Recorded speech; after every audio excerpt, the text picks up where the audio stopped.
a slight air leak, it has a major air leak.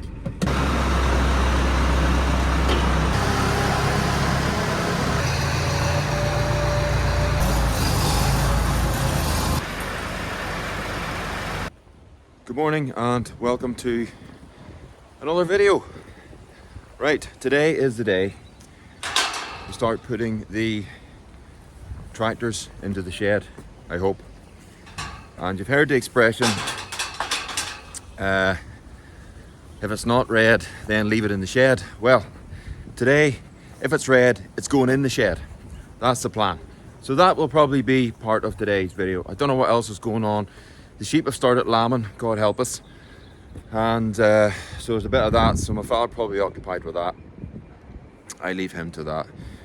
Let him deal with the evil wool. Yeah, so what we'll do is we will open up the shed here and make a start on getting the tractors into the shed. What else? Yeah, that's it. So let's get on with that.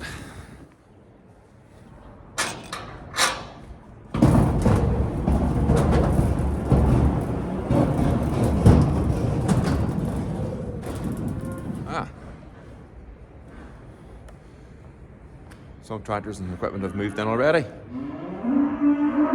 And the 698T seems to be moving in bit by bit. Mudguards in first, maybe some wheels, and then the rest of the tractor. Gotta get these out of here actually, so we can get the other tractors in. Don't want to damage this paintwork. Some people in the last video, the one before, I can't remember, were saying, are you not going to put a concrete floor in the shed? Yes, I am. However, I need to let this stuff settle for a while, because if I was just to, put in concrete here, particularly in the back corner where the dumper's sitting, there was about 2 meters of fill went in there, if you remember. That was a big drop from when we were excavating. On this side, the far side, there's nothing. There's no fill material in there at all. Well, there's a couple of 100 mil or something, but that's it. But over there, 2,000 mil, 2 meters. And that'll sink and settle. So, and as you can see, I don't know if you can see here beside me, but where the super serre is there's a bit of a dip. So it's all starting to sink and settle in. And eventually it'll settle. But if you were to put concrete in there now, yeah, it'd be a disaster. So probably next year we'll get a floor in here. That's definitely going to happen, because I want to put some racking and shelving along the back, and you need a level base for that. So a concrete floor is a must. Yeah, right. Anyway, enough rattling on about that. Let's get this place tidied up and start getting some tractors in. Somebody also mentioned in the last video about these things, and quite rightly said that they would need to be removed because they would catch a tyre. They're absolutely right. You drive in out here with an old set of ball tyres 50,000 times and you wouldn't catch that. And you go in here once with a brand new set of tyres, and sure enough you take the side out of it. So these boils are going to have to be all snaked off. And there's a fair old whack, I don't know how many there is down there, but so we'll take them off with the grinder. It's the easiest way. Now, this place needs a bit of a tidy up. So, get this stuff out, get this tidied up, and get these two mudguards shifted out of here, because I do not want to be responsible for any damage on these, because he's taken a fair bit of time to paint them and clean them up. And they're just about ready to go on the 698T. Have to wait on the seat to inflate. Has a slight air leak.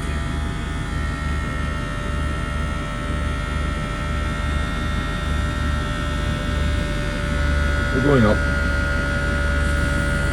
There we go.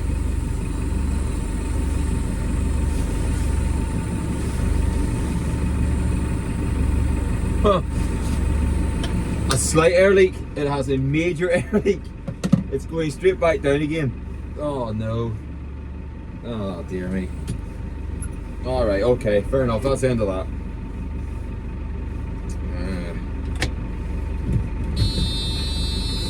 This noise, very annoying, but it reminds me of the stall warning in the tractor, in the airplane.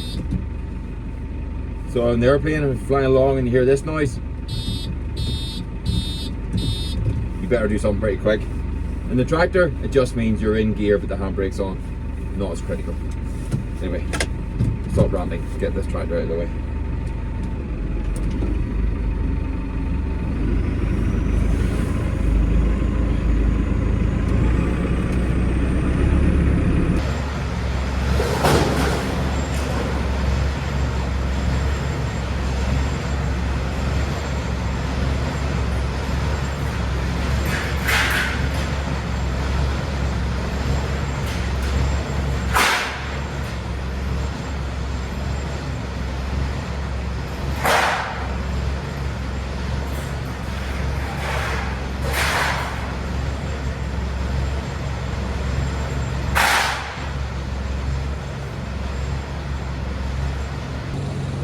It's quite incredible to think that in all the tin that went on here,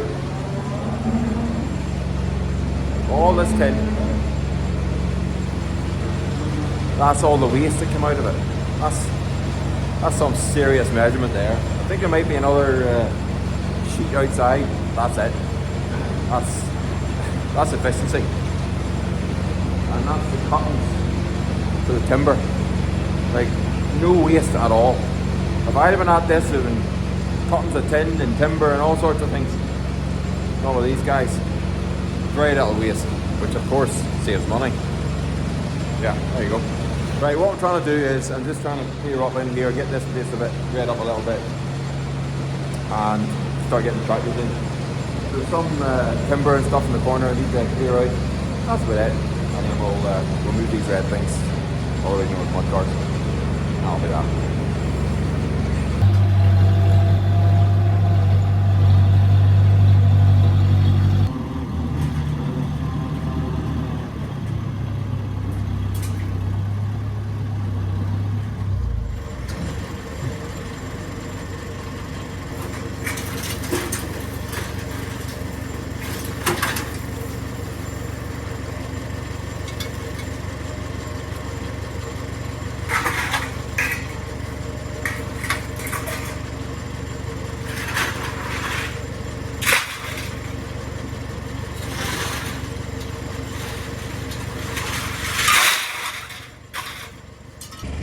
As you know, on this farm, there's always a job to do.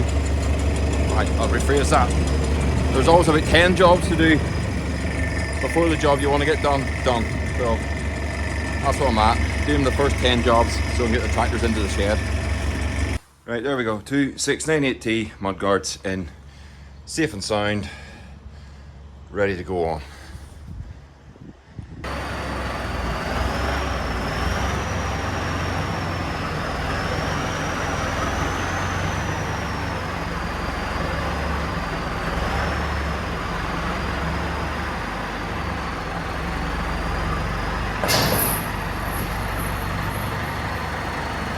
Right, I've decided that before I put the tractors in here, I'm going to cut these things off. It makes more sense than putting them in and then cutting them off. So do that now, and then we'll get them in.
that is them cut off the wall now, so they will not damage a tyre again. Not that they didn't the first time, but as somebody quite rightly pointed out in the video last week, that they would take a side out of a tyre, and that's exactly what they would do. As I said maybe earlier on the video, not an old bald tyre, but a brand new tyre. That would just be Sod's Law. So they're gone now, cut out, that's that. So we'll get the wee, what I'm going to do this is, I'm going to put the wee tractors we don't use too much in the back, then go all the way up to the front where the tractors that we use all the time will be at the front. Otherwise you'll have to drag them all out to get the one you want. The 65 has the bending machine on it, or the log splitter, that's what we say, but it also operates as a bending machine, and my father is using it on an almost daily basis. So I was going to put it in the corner and take that off, but no. So the 65 will be at the front because it'll be out and in for a bit. In fact, I might even put the 65 back up again, because as I say, he uses it on a daily basis. Bend bits of metal and things. So clear this bag of stuff out and this old cage out, and hopefully then I'll be able to get some of these tractors in. I had a plan done, by the way, on how to fit these all in. The 1200 was going to go in the back there. Of course the 1200 is not here, it's a way off to get fixed, although I've no update on that. The mechanic hasn't started it yet. I don't know when he will, so I've no update on the that's going to go all the way past on the Kid Squad again. Yeah, so I've no update on the 1200 other than it's with the mechanic, and I don't know when he's going to get at it. So yeah, one thing I was going to tell you about the 1200 actually is that I'm going to get it painted and hopefully get it painted. I've said to the mechanic, he's got a spray booth up there, I said, you know, paint away at it, but just with the time scales that we have, I'm thinking maybe I won't have enough time to do the mechanics on it and get it painted. I have an event at the start of July which I want to get to, hopefully get to, and that would be the 1200. We'll be going to that, a local event here, and if I can't get the mechanics, if I can get the mechanics done on it, I'll get this right yet. If I can get the mechanics done on it, but can't get the paint done, I won't worry. I'll just drive it as the way it is. But hopefully, when it comes back, it'll be mechanically right and painted as well. So that's the only update I have. I got a lot of parts from Massey Dave, bless him. He sent them over to me. So I've got practically everything I need, apart from the exhaust and a few other little bits and bobs. He's been busy, very busy, sending me stuff over. So I've got a lot of parts. I've a couple of boxes down in the house. I haven't opened them yet, but we'll get there. So yeah, so that's that. That's the update on the 1200. Right, let's continue on with this job.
What a good lineup of reds.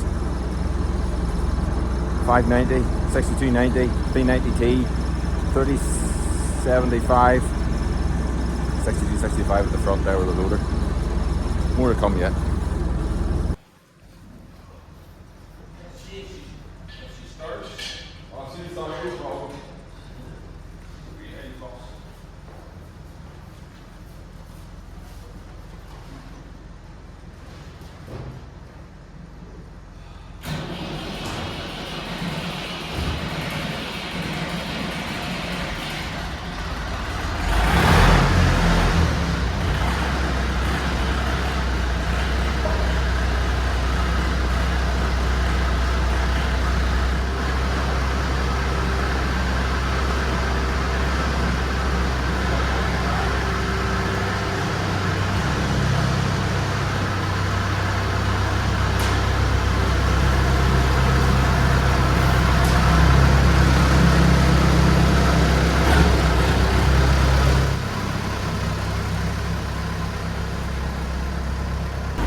In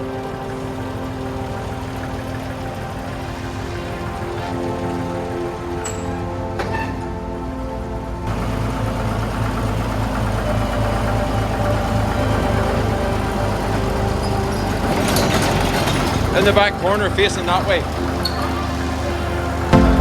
In the back corner. Into the wall, aye.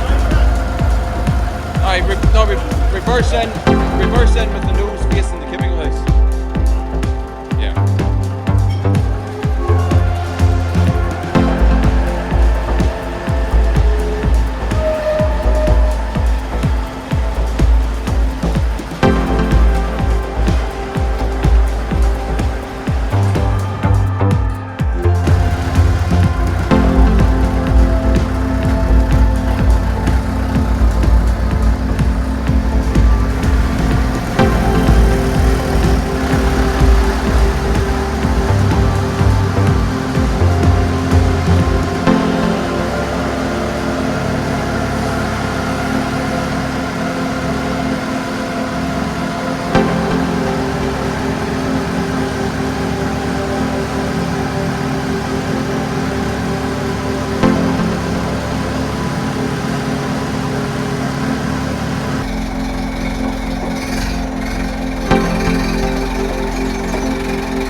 Right, there you go. That is all the Massies that are on the farm in the shed.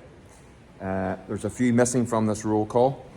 The 168 is off at another farm. It's out on, let's say, out on loan. A friend of mine is using it to lift a few round bales, or let's say a friend of the family, I should say a relation of the family, is using it to lift a few round bales. So the 168 is off up there.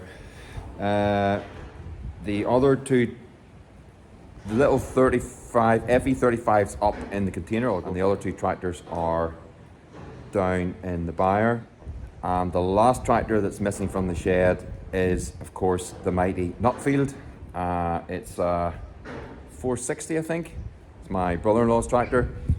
All done up, all refurbed, and yeah, I think he's going to put it in his garage when he gets it. But yeah, so that's missing from here as well. So, of course, the one tractor that is missing out of here, which we didn't really mention, well, we did earlier in the video, but we better give it another mention, is a good old 1200.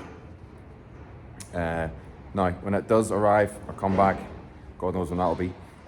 That'll be going in the back there, so it'll be straight in. So yeah, that is the end of the video for this week. I hope you enjoyed the video. Hope you enjoyed seeing the red classics going in here. And if you're watching the channel, please give me a good old thumbs up. Hit the sub button, please, and don't forget to drop me a comment. If you're enjoying the content, drop me a comment. I will, of course, get back to you. So that's it. Take care. Bye-bye.